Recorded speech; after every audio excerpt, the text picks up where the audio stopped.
Hi there and welcome to a recommendation video. Today we're doing something kind of spooky enough, and I'm going to be giving you my best cultish book recommendations.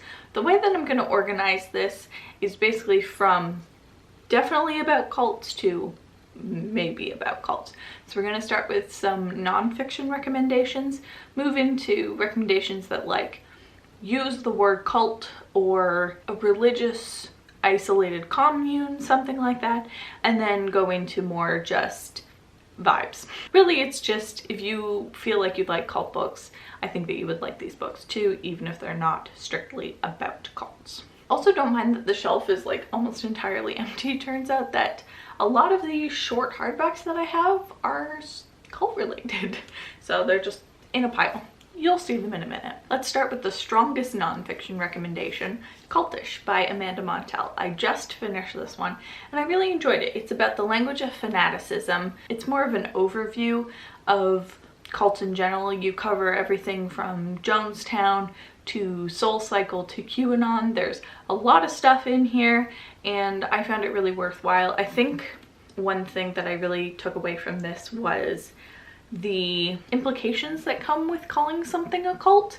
She doesn't have a firm answer for what is a cult and what isn't, and calling something a cult can often make us sort of remove the humanity of people involved. That's something that she brings up really well, so that is why this is cult-ish. There are some really good points in here, lots of things that I didn't know about, lots of cults that I now want to know everything about. I also did read this one physically, which is really rare for my nonfiction, but it was super easy to get through. So if you're not typically a nonfiction reader, I think this could be a really good starting point. We can rebuild the shelf. Next is Don't Call It a Cult by Sarah Berman. This is another recent read for me. Apparently I'm on a kick. This is written by journalist Sarah Berman, who was covering NXIVM throughout their founding, and then they had a trial in 2019 or 2020, and there's some really interesting stuff that comes out of that. A lot of the references and quotes in that are from depositions from the trial. NXIVM feels like everything that you want out of a cult.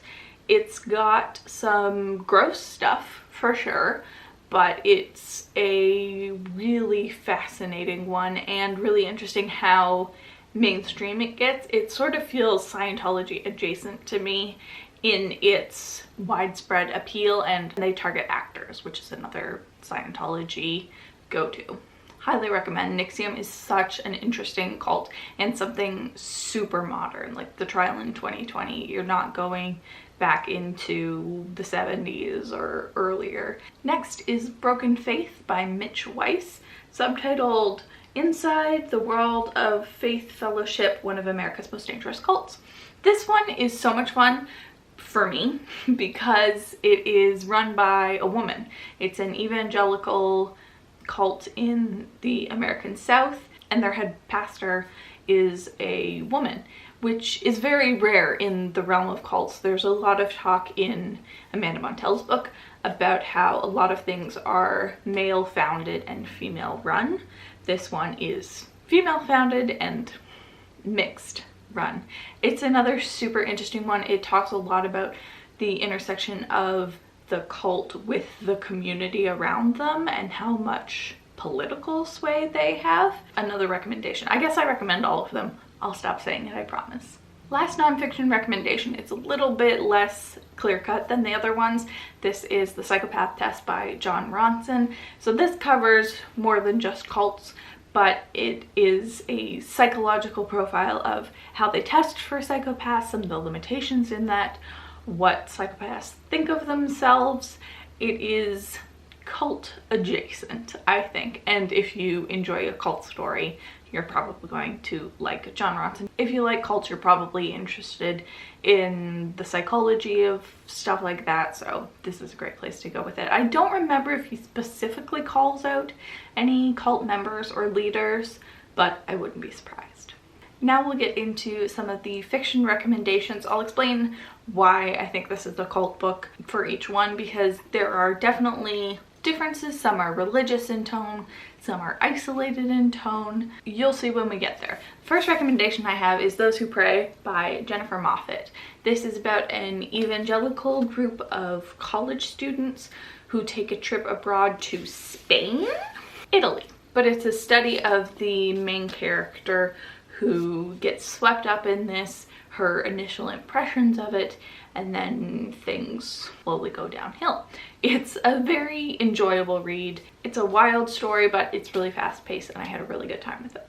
Next is The Project by Courtney Summers. This one I think would actually be a really good pairing with Cultish, the first book that I mentioned, because this one does such a good job of reflecting the cult language in a non-cultish scenario. So this is about two sisters, one of whom has joined a cult. They use the word cult in here. The cult itself does not call them a cult, but they are widely considered a cult. And the sister works for a startup journalism company, I believe. And the language in both of those scenarios has some really interesting parallels. But the cult is super interesting. There's a great mystery surrounding it. This one I also think is a more subtle cult than some of the other ones that I'm going to talk about. It's much more about manipulation than outrageous acts of violence or something like that. It's really well written and very culty. Next up is The Gracier by Kim Liggett.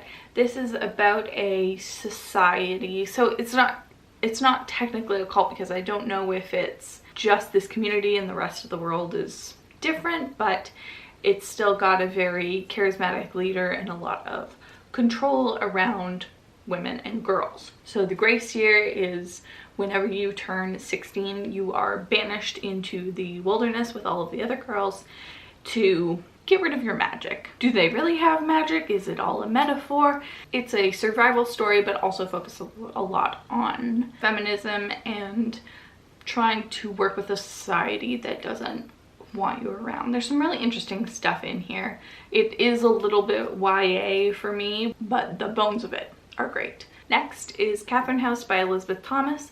This again is one where they would not call themselves a cult, but there is a charismatic leader and chanting. It's got all of the elements right there. This is about an elite college where you are isolated from the outside world and all of their alumni go on to be famous or presidents. It's very esteemed and we're following a new student who has arrived throughout all 3 years of the school. It is a very strange book. It has definitely been doing the rounds on booktube and it works for some people, it doesn't work for other people. This is one that didn't work for me, but all of the culty stuff was really well done and really different in how unexplained it was. It makes you doubt yourself. Maybe not a strict recommendation, but definitely a cult recommendation.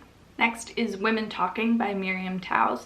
This one is probably closer to the nonfiction side because it is based on a real life scenario. It is about an Amish community living in South America, I believe. I wish I had it with me. And women are not encouraged to speak, but they have this time to themselves to talk about some issues that are happening in their community. They are debating what to do about it, whether that be challenging the leadership or leaving entirely. It's a bit of a rough read, especially considering how it's based on real life events, but definitely gives you all of those culty vibes, more on the literary side though.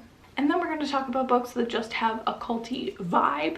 The first one that I thought of immediately was House of Leaves by Mark Z. Danielewski. This is about a house that is bigger on the inside than it is on the outside, and some spooky stuff starts happening, but there is a whole cult movement about that within the book. It's very complicated to explain. There's a lot of levels here, but it's about a company investigating the writings of a man who was reading the writings of another man who was talking about a documentary about this house, except that that house doesn't exist. But there are many levels to it. It has become a cult phenomenon within the world of the book. It's a wild time, and also there's a huge community around it. There's a big internet rabbit hole you can go down to feel like you're losing yourself. Then there's one of my favorite books of last year, The Blinds by Adam Sternbergh. This is about an isolated community in Texas where people have had their memories erased. Then someone is coming for their community and everyone has secrets, even though they can't remember them. It's got that closed setting and people trying to take it down. The vibes. This is just vibes, and also very good. Then I have Yes Daddy by Jonathan Parks-Ramage. This is about a man who gets a sugar daddy in New York, and then some sinister stuff starts happening. He goes to the sugar daddy's house in the Hamptons, and it's an isolated commune with a bunch of other houses on the property, and spooky stuff starts happening. Triggers galore in this one. And then a couple of honorable mentions I just want to point out. Beach Read by Emily Henry is about two writers on vacation. It's a rom-com sort of, but one of the plot lines involves someone investigating a cult in the area and interviewing survivors and the family of people who were in it. And it's interesting for that part of it. That's not the whole book, but part of it. And then there's Fight Club by Chuck Palahniuk.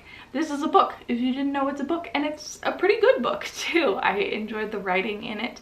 The whole vibe of Fight Club is very cult-like, and the story is really interesting. I would recommend it if you haven't checked it out. And then finally, a cheat, because I never actually read it, but it's Nine Perfect Strangers by Lianne Moriarty. This is because I watched the TV show and I really loved it. The vibes in it are immaculate, and it's making me want to maybe go back and revisit the book. This is about a wellness commune and how the leader tries to control everyone who is there, and there's some mysteries in it. It was a really fun time. That's it. That's the whole list. So thank you for joining me.